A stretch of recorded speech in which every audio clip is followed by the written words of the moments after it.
one Sahaba would have 2 or 3 companions with him, another one would have 5 companions with him, another one would have 6 or 7 companions with him, and they'd be like a buzz in the masjid. So Sayyidina Umar came and he said, no, who's the best reciter? Got the best reciter of Sahaba to lead, and he put all of them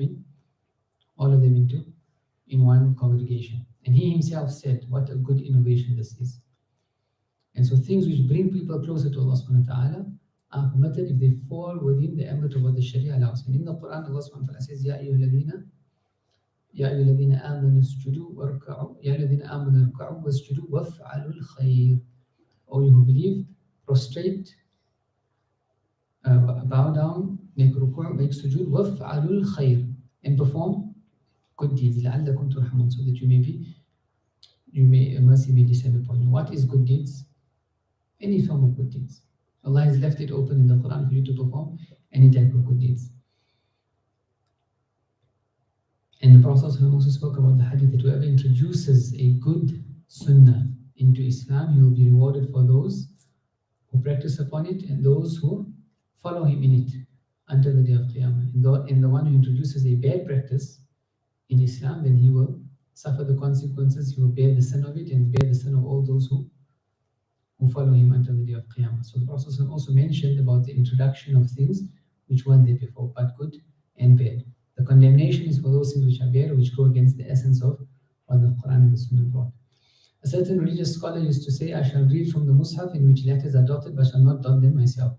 Awza'i who said on the authority of Yahya ibn Kathir, the Quran was kept free of dots and marks and so on in the Mus'haf. The first thing people have introduced in it is the dotting of the letter Ba and the Ta, and maintaining that there is no sin in this, for this illuminates the Quran. After this, people have introduced big dots at the ends of verses, meaning the numbers at the ends of the verses, maintaining that there is no sin in this, for by this the beginning of a verse is known.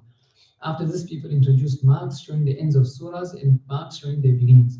So when the Quran was revealed in the time of the Prophet ﷺ, and when it was collated in the time of Sayyidina Uthman, it was just written from beginning to end. We didn't have like how we have it today with verse endings, surah endings, 30th paras. It was just one flowing text from cover to cover. As time went along, then they divided to make it easier for people to recite the Quran. Abu Bakr al-Hawdali said, I asked Hassan concerning the dotting of mushafs with a red color. He inquired, what is the dotting of them? I replied, people place vowel marks according to the grammatical rules of Arabic. He said, as for the dissension syntax, i'rab of the Quran, there is no sin in it. Khalid al-Hibna said, I visited Ibn Sirin and saw him reading from a dotted mushaf. He of course used to dislike the dots. It is said that Hajjaj is the one who introduced the system of dotting, marking and so on in the Quran. He brought the Quran readers of Basra and Kufa to his court, and the enumerated words of the Quran, its verses and its letters, made its parts equal and divided into 30 parts and into other parts such as fifths and tenths. So this chapter is just talking about how if a person is reading the Quran, obviously in the time of Imam Ghazali, there were scholars that wouldn't like to recite the Quran if it had dots and marks in this. But obviously in our times, the Quran, the Muslims are printed.